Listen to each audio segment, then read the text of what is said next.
Inbound traffic is just a little tight from the Stevens into Roosevelt. It's 15 minutes 95th to downtown. Outbound, it takes a good bit longer. That's traffic. I'm Jim Talamonte on AM 560 The Answer. Chicago's Morning Answer continues next in our AM 560 Weather Center.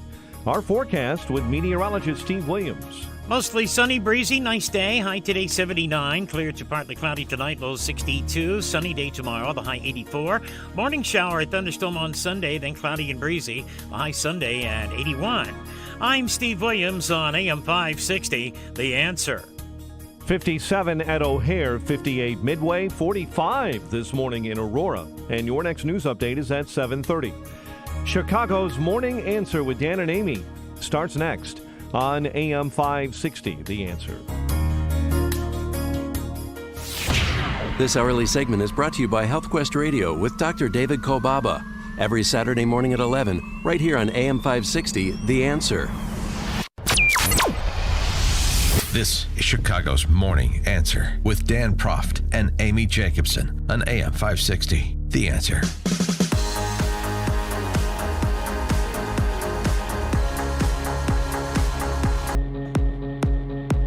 Good morning, Dan, and in for Amy J. This morning, Scott, the Cow Guy Shalady, Fox Business regular. Good morning. Good morning, sir. On Saturday, I went to the U.S. Ambassador's residence. Not me. I'm reading an excerpt from John Bolton's book.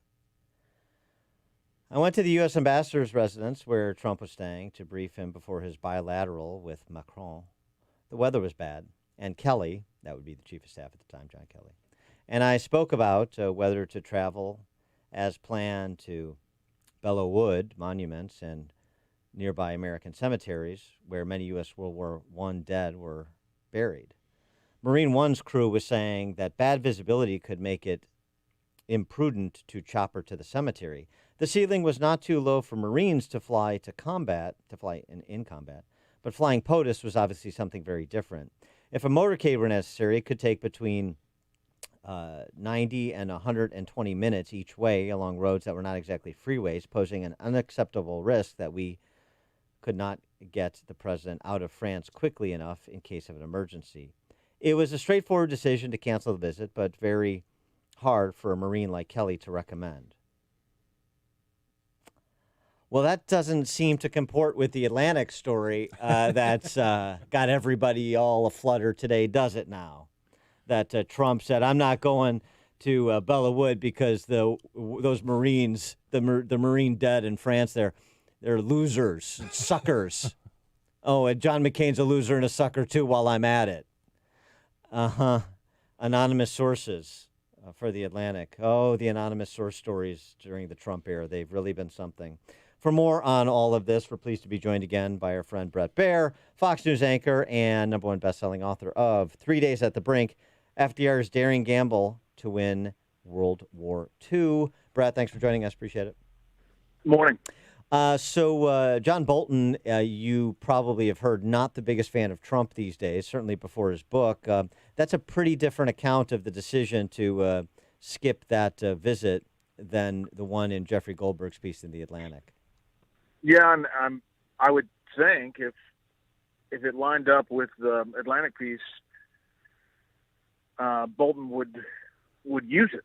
I mean, he was looking for nuggets to sell the book, so that would be one, I would think. But listen, the president has said things publicly that have been, eyebrow-raising, to say the least, over 3 years. Mm-hmm.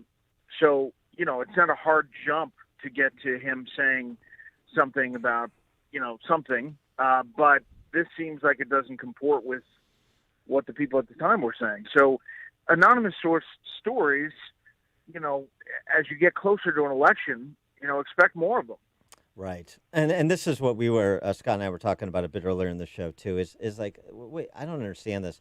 If he said these things and you have multiple sources, so it could be multiple people that were ostensibly there, otherwise how would they know? Then why wouldn't these people be proud to come forward and say, we were all there, this is what he said, and this is unacceptable. It's an unacceptable way to talk about American military debt. It's an unacceptable way to talk about John McCain.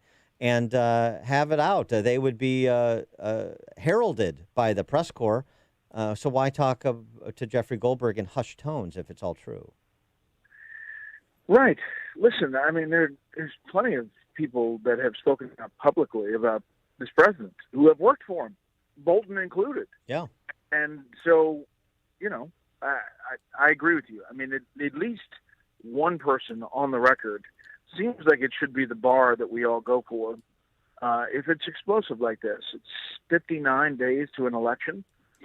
I think it could be accurate, but without somebody on the record, you're going to have people poking holes in it, including the president, who says he'll swear on anything and take the Secret Service and talk to everybody who was there. Swear on anything and anyone, too. It'd be interesting to see him swear on somebody. But I mean, let's be clear. He said things about McCain before. Oh, yes. I mean, in campaigning, he said, I prefer those who weren't captured. I mean, that was kind of out there. Totally. And we thought he was going to lose because of that, but he didn't.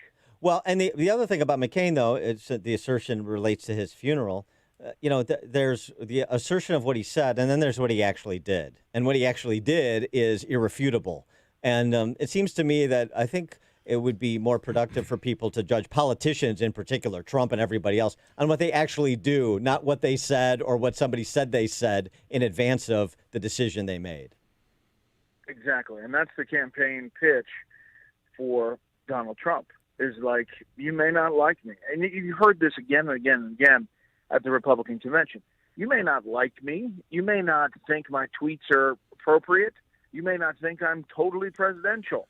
But here's what I've done, X, Y, and Z, judges, justices, taxes, blah, blah, blah. And then that's the pitch they're making.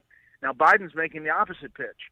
Don't look at the policies that Bernie Sanders talks about.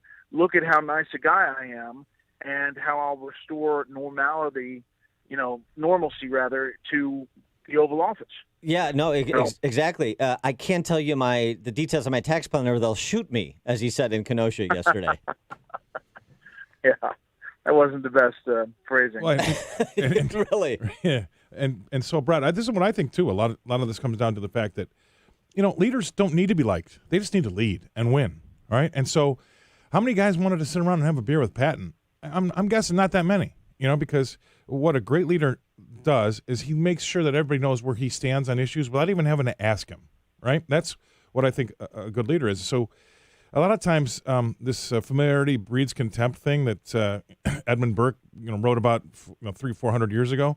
Like you could be close to these people, but you start to resent them because they become your friends and not your leaders, right? And so the actions are 100% what you should be judging people by, because that's going to be the only thing that's true. Yeah, I mean, listen, Donald Trump, he has a resume of things that have happened under his administration. He also has a long list of things that he's said and done that, piss people off and say, to people, I don't like that. So that's how you're going to have to judge it.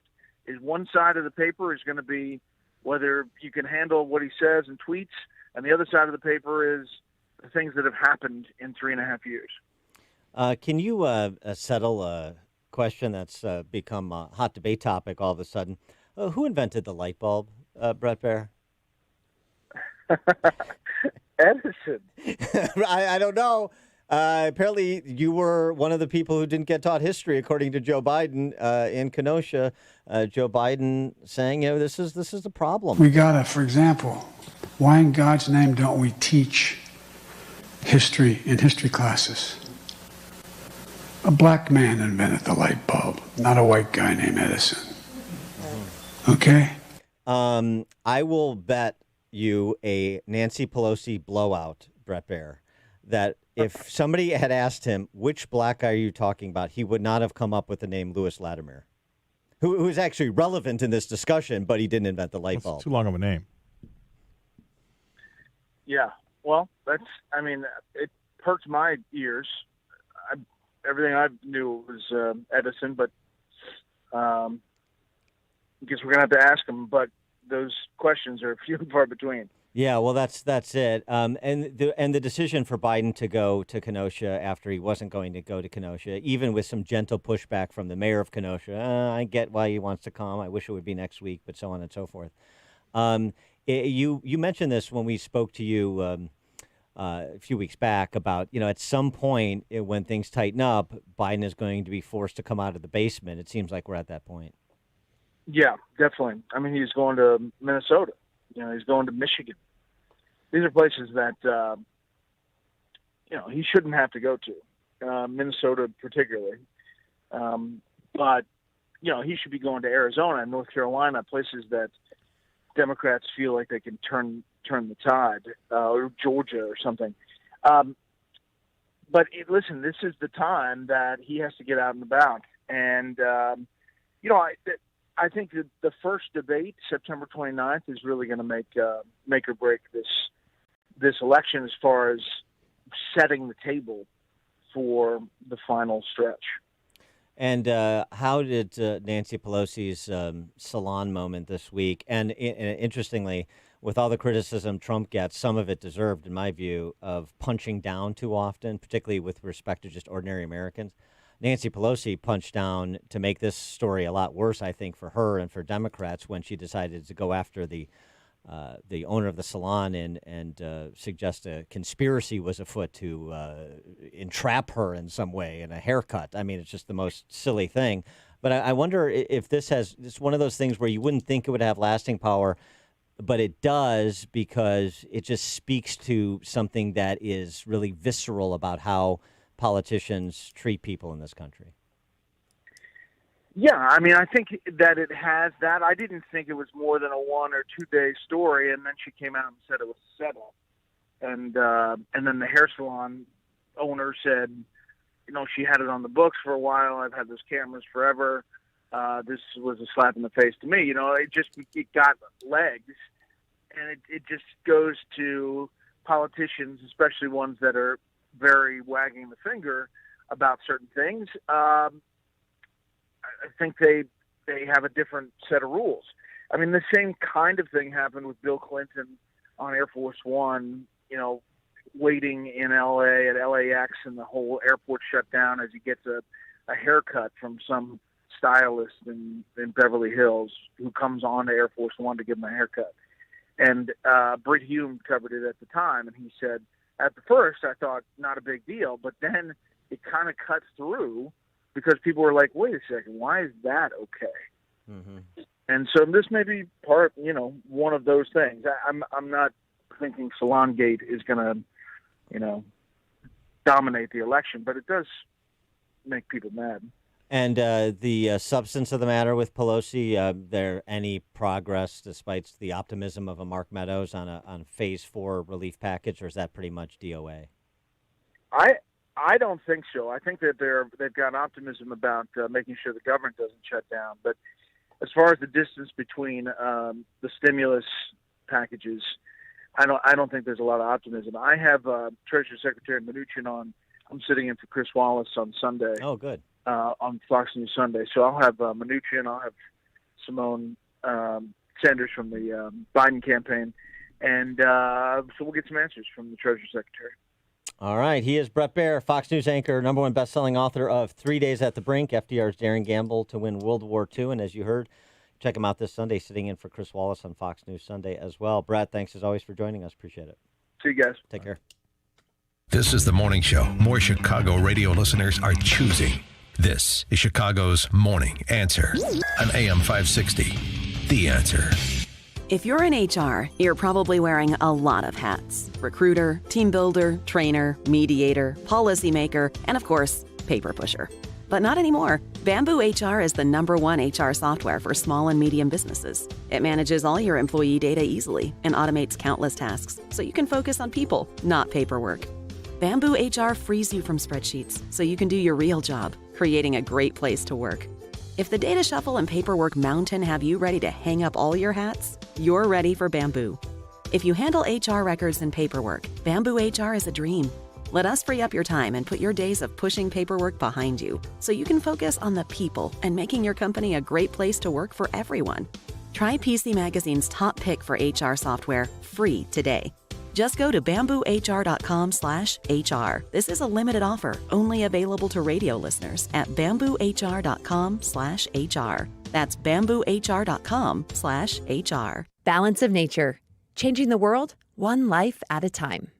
I just had a baby, and I'm tired, but I could tell you this, without Balance of Nature, there's no way I would have the energy I have right now. I've done so many different multivitamins and different things, and I have to definitely say Balance of Nature is the thing that's really, really helping me right now. I've been listening to these commercials and these testimonials, and I'm like, okay, whatever. But this is a product that I actually could say, holy cow, I